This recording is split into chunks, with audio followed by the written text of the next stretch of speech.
Depression affects more than 150 million people worldwide, making it a leading cause of losing healthy years of life as a result of disability.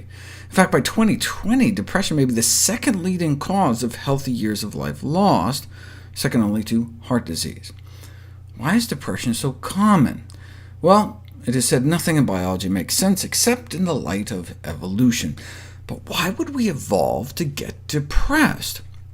Depression poses a baffling evolutionary puzzle, if it has such negative effects, but yet it remains so common and heritable, meaning a big chunk of risk is passed through our genes. So there must be some kind of adaptive benefit. Otherwise, presumably, it would have been naturally selected against. Maybe depression is an evolutionary strategy for defense against infection.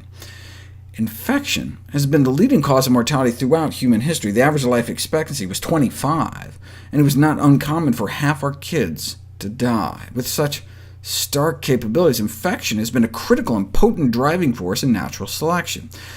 When we become infected, there's a surge of inflammation as our body mounts a counterattack. And then what happens? We feel lousy. We feel sick, we get weak, tired, slow, and sleepy. We don't want to see anyone, we don't want to do anything. All we want to do is sleep. It's like we're depressed.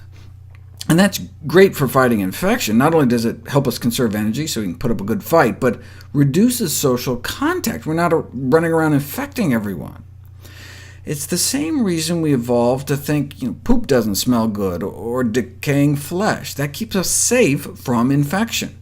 In fact, we see this phenomenon with other social animals like honeybees and mole rats, who feel impelled to crawl off and die alone when they get sick, which reduces the risk for the rest of the community. The relationship between mental health and inflammation was first noted in 1887, for which the only psychiatrist ever win the award got a Nobel Prize. But what evidence have we accumulated in the centuries since that inflammation causes depression?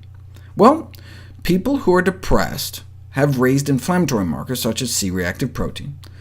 Inflammatory illnesses are associated with greater rates of major depression. Indeed, that's what's found in a variety of inflammatory conditions, including more kind of benign inflammatory conditions like asthma and allergies. And that's important, suggesting the mood symptoms are not simply feeling bad about having a terrible disease, but maybe directly tied to the inflammation. And most powerfully, you can actually induce depression by inducing inflammation. Like when we give interferon for certain cancers or chronic infections, up to 50% go on to suffer major depression. Even just giving a vaccine can cause enough inflammation to trigger depressive symptoms. Taken together, these studies are strongly suggestive of inflammation being a causative factor of mood symptoms.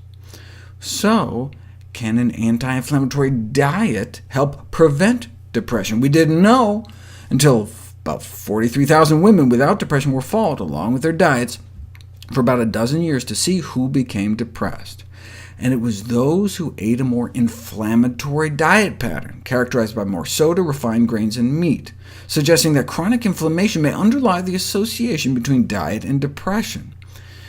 Normally, we think of omega-3s as anti-inflammatory, but they found fish to be pro-inflammatory, associated with increased C-reactive protein levels, consistent with recent findings that omega-3s don't seem to help with either depression or inflammation.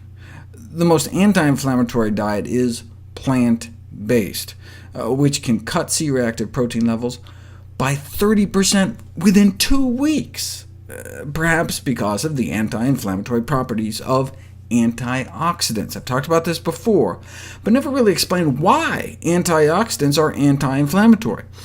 See, oxidative damage caused by free radicals may cause an autoimmune response in the body by changing the chemical structure of otherwise ubiquitous molecules to generate new structures that the body attacks as foreign. For example, when LDL cholesterol gets oxidized, our body creates antibodies against it and attacks it. And so clinical depression can be accompanied by increased oxidative stress and the autoimmune inflammatory response it creates. Free radicals lead to autoimmune inflammation. Where else does inflammation come from in our diet? Endotoxins. Right? It's worth reviewing how the endotoxins in animal products can cause a burst of inflammation within hours of consumption. What does it do to our mood? If you inject endotoxin into people, within a few hours, inflammation shoots up, and so does feelings of depression, as well as feelings of social disconnection between people.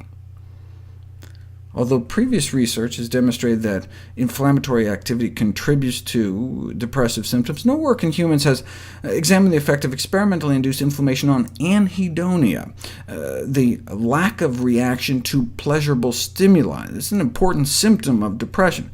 No work has been done, that is, until now.